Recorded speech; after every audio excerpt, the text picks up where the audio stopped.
చెప్పు బేబీ, ఏం చేస్తున్నావు? ఏవండి ఏవండి ఇంకా ఏవండి మీతోనే మాట్లాడేది. ఒక్క నిమిషం లైన్లో ఉండు బేబీ. ఏంటి చెప్పు. ఏంటండి మీరు ఎంత పిలిచినా నన్ను పట్టించుకోకుండా పరాయి ఆడదాంతో మాట్లాడితే నాకు ఎలా ఉంటుంది? ఎలా ఉంటుంది? సమ్మగా ఉంటుంది, అంతే కదా. ఇలా మారిపోయారేంటండి మీరు? నన్ను ఇంత నెగ్లెక్ట్ చేస్తున్నారేంటి? కనీసం నేను పక్కన ఉన్నానా లేనా, తిన్నానా లేనా అని పట్టించుకున్నంత మారిపోతున్నారేంటండి? మాట్లాడరేంటండి? అలా మౌనంగా ఉంటే ఎలా? సరే, నీకు సమాధానం కావాలి. బేబీ, మళ్ళీ చేస్తా, ఉండవే. ఓకే బేబీ, త్వరగా ఆన్సర్ ఇచ్చి కాల్ చేయి, వెయిట్ చేస్తూ ఉంటా. బయటికి వెళ్దామన్నావు, మిస్ చేయకు. తప్పకుండా baby, love you. Love you to baby. చెప్పవే, నీకేం సమాధానం కావాలి? నేను ఎందుకు నెగ్లెక్ట్ చేస్తున్నానే కదా నీ ప్రాబ్లం. ఎందుకండి ఇలా మాట్లాడుతున్నారు? నేనేం తప్పు చేశానే నాకు ఇంత పెద్ద శిక్ష వేస్తున్నారు? నువ్వేం తప్పు చేసావా?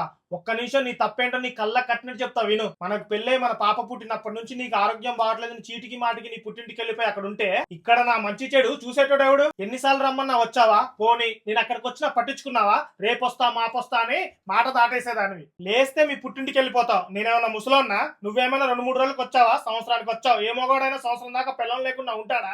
వాడు ఎలా ఉన్నాడు, తిన్నాడా లేడా అని ఒక్క రోజైనా ఫోన్ చేసి కనుక్కున్నావా? అసలు నేను ఫోన్ చేస్తే కూడా కట్ చేసేదానివి. ఏం చేయమంటావు? నాకు ఆడదాంతో కావాలి. అందుకనే నా కొలిక్ లావణ్యాన్ని ఉంచుకున్నా. అది నన్ను చాలా బాగా చూసుకుంటుంది, నీకంటే బాగా కేరింగ్ గా చూసుకుంటుంది. ఇంకోటి, నాకు తనకు ఒక బాబు కూడా. అది కాదండి, అప్పుడేదో ఆరోగ్యం బాగోలేక. ఆపు, నీ సోదంతా విని విని విసిగెత్తిపోయా.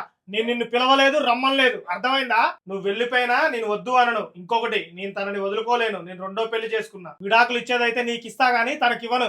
ఇక నేను దీనికంటే ఎక్కువ మాట్లాడదలుచుకోలేదు. నువ్వు చేసిన తప్పేంటో నీకు చూపించా కదా. నీ చావు నువ్వు చావు. ఉంటావో చస్తావో అది నీ ఇష్టం. పుట్టింటోళ్ళ మీద ప్రేమ ఉండాలి కానీ భర్తని పట్టించుకోనంత ఉంటే ఏ ఆడదాని జీవితం అయినా ఇలానే ఉంటుంది. పక్కలోకి రాకపోతే ఏ మగాడైనా వేరే ఆడదాన్ని చూసుకుంటాడు. నువ్వు సంవత్సరాల తరబడి వెళ్తే ఏ మగాడు ఉంటాడే? ఇక ఉంటా, బాయ్, నాకు టైం అవుతుంది.